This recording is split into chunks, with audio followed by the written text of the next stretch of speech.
Hey guys, and welcome to another brand new video. In this video, once again, we are now dealing with just really strange and weird Twitch drama.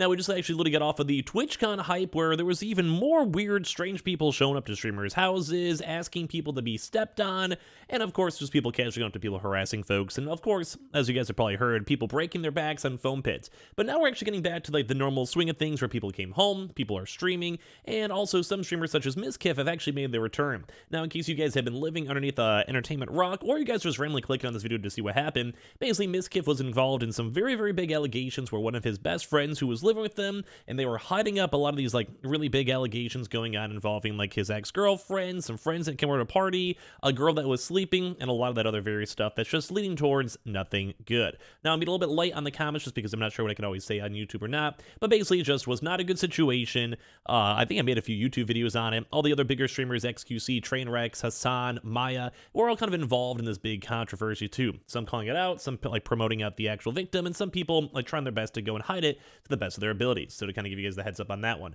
So we're going to talk about this, talk about what happened as of today, because it now looks like MizKif is getting canceled once again, and we're seeing Twitter up in arms. We're seeing him now starting to go in trend. We're seeing Hassan trending. We're seeing livestream fails, all calling out everything's going on over here. And well, it's just a very strange situation at the end of the day. So if you guys want to, make sure you guys are subscribed with the notifications on as well, because we have our sell links down below, but I feel bad selling out for a topic like this. So in case you guys missed it, as I mentioned, basically OTK is like the big organization business behind like Asmongold, Soda Poppin', NMP, S-Fand, like a lot of Emeru and MizKif himself. So basically they made a statement a few weeks ago saying to the OTK community, when OTK was formed nearly 2 years ago, we strived to create a gaming organization that embodied our values as creators, gamers, and individuals. Yesterday evening, a series of clips and content surfaced relating to one of our founders, MizKif. Due to the seriousness of what's been brought forward, we began the process of contacting a third-party legal organization to investigate the issue in detail. In the meantime, MizKif has been placed on leave and will be stepping away from his organizational duties pending the results of the investigation.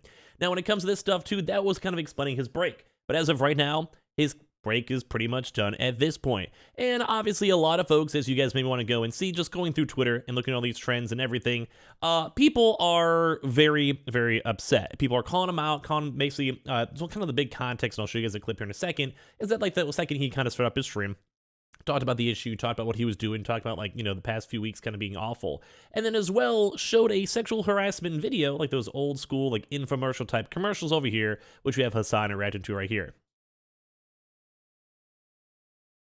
With the clip also being deleted.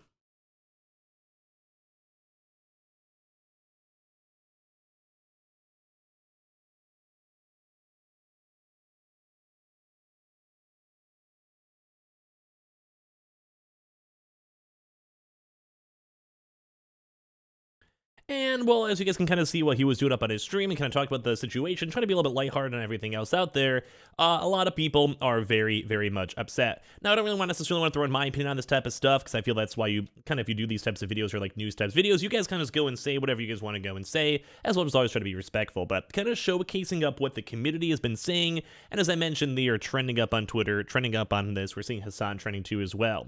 Where people saying like MizKif throwing a temper tantrum on stream because Hassan and XQC were reacting to him, even though his entire brand is leeching off his streamers and inserting himself into drama. So if you guys are kind of familiar with the MizKif brand, a lot of the times, like say there's a big issue or drama or Twitch drama, they like, you would like to invite people on the stream, pull up their streams and go and react to it live and kind of give commentary and feedback, kind of like what I'm doing right now, where I'm like, hey, there's stuff going on, let me go talk about it, let me go throw my 2 cents, let me say if it's good, bad, or ugly. And then, well, when other folks are doing it, which had Hassan, who had XQC kind of throwing in their comments, because obviously they were involved in this initial, you know, call out. Like Trainwrecks and XQC were the ones that were saying, like, this happened, like this really bad sleeping woman situation that you kind of tried to go cover up with him and Maya. That was actually what happened. Like, and so they want to watch it. They were involved with it. They want to see it. They want to give their comments and kind of give their commentary. Because number one, their community is going to ask for it. But number two, obviously, if like you're calling out someone or have a beef with someone, you kind of want to know what they're saying, especially if they have like 60,000 live viewers, which is also kind of a lot of viewers. And then as well, like you have people kind of mocking him a little bit over here, saying looks like he's crying on a YouTube apology video too as well.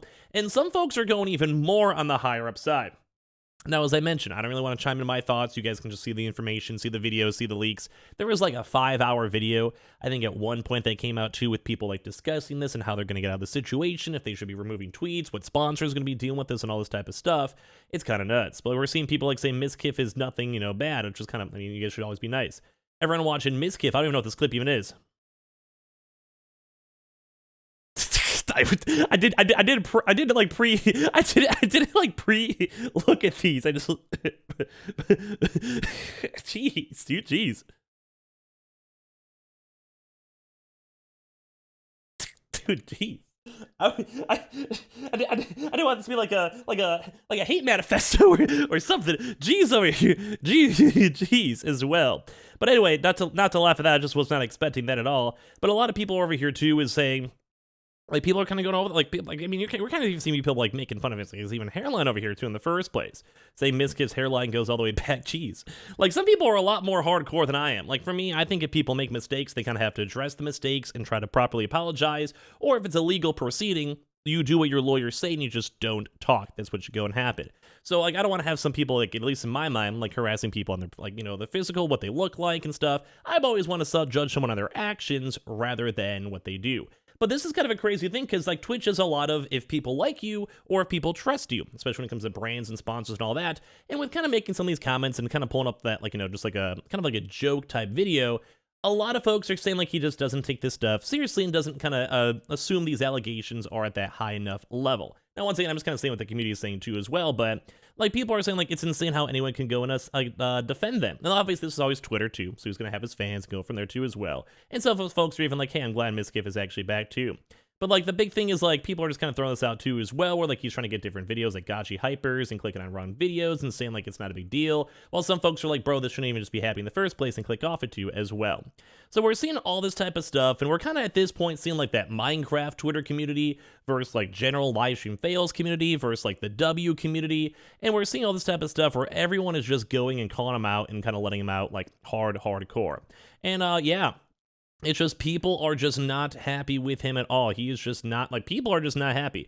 Now, as I mentioned too, there's even like some live stream fails clips too, and everyone's just like, bro, like, did you like maybe take a few more weeks off, take a few months off, kind of think about what you're doing, and obviously to maybe kind of come back to in the first place. Because some of the clips are getting deleted too as well, and just people are all over the place too. Like even like the very top comment over here on Reddit is literally just, is he just stupid? Like, and saying, like, he's just so tone deaf. And just everyone I feel like on the planet right now is calling him out and being like, bro, like we get it, like, you're kind of a goofy guy and you're trying to go and, like, kind of make light of a situation. But that's why a lot of these big things are people are like, hey, man, like, it's just not cool. Like, you gotta address this stuff. You gotta go and treat it with, like, proper respect. You get, like, especially with all the crazy stuff that's been going on Twitch for the past, like, few months, and all the other folks on Twitch who also go and are a part of this stuff. Like, there's a lot of people out there in the Twitch community who have done awful things that still have platforms, too. So it's like, you almost gotta give, like, respect to either your community, but as well as also your friends' brands, like OTK, and, like, all the sponsors, because even if you're not technically a part of it as of right this second, anything you do would also go and reflect on their also communities as well. And I'm sure, like, they're friends, they're not gonna mind, like, I don't want to be parasocial and say whatever, but at the end of the day, still, like, even if I'm their friends and I'm allowing them to do whatever, you still want them to be respectful and kind of represent the brand in a good way, especially if you went more of that corporate route on Twitch. So, I'm just kind of saying, like, a lot of this stuff is that he's just still getting roasted. A lot of people are not happy with his comments. A lot of people are not happy with the return stream. A lot of people are not happy with everything that's going on. Other streamers are calling him out. Other YouTubers are calling him out. And I'm sure, like, these next few weeks is going to be a lot of Clip City as, like, little information kind of spews on out and comments and other streamers giving their commentary, like XQC and Hassan, as they're all talked about this in general. Now, it is kind of weird, too, because you really weren't expecting, like, someone to come back and get, like, a double cancel and double trending up on Twitter and double people calling him out. But it is Miskif, so it's that just sounds like Miskif at least a little bit at the end of the day. So at the end, like, I think my morals of this one, because I'm trying to be more on the, you know, on the fence on this one, not trying to give my thoughts too much. I just kind of hope that they have a chance to, like, make the people that were affected by these situations negatively as happy as possible. Proper apologies, proper, like, retributions, or whatever it might be. That is, I think, what probably matters the most. Like, whatever the victims have to go deal with, too, and Miskif owning up and taking responsibility. And I feel like if both those things happen, I think most people wouldn't care that much about Miskif, and they can understand and move past it. But if you kind of start making jokes, kind of how a lot of people on Twitter, on the internet, on Reddit, on Twitch chats even are calling them out, and other streamers, too, like, you kind of got to sometimes go and take accountability, and at least be respectful, at least for, like, a few days, and if you want to get back in the goofy groove first. Like, I just feel like the first day addressing all this stuff with 60,000 viewers, it was kind of just a bad call, and I think people calling him out kind of makes sense. So give me your thoughts and comments. I don't like whatever Twitch drama just happens all the time. It's like, this is just nuts to go and see. It's still ongoing like a month later. So yeah, if you guys want to subscribe, feel free to. The giveaway links down below if you guys want. And I appreciate you guys all so much for watching in the first place. Y'all are beautiful. Y'all are safe. And I love you guys.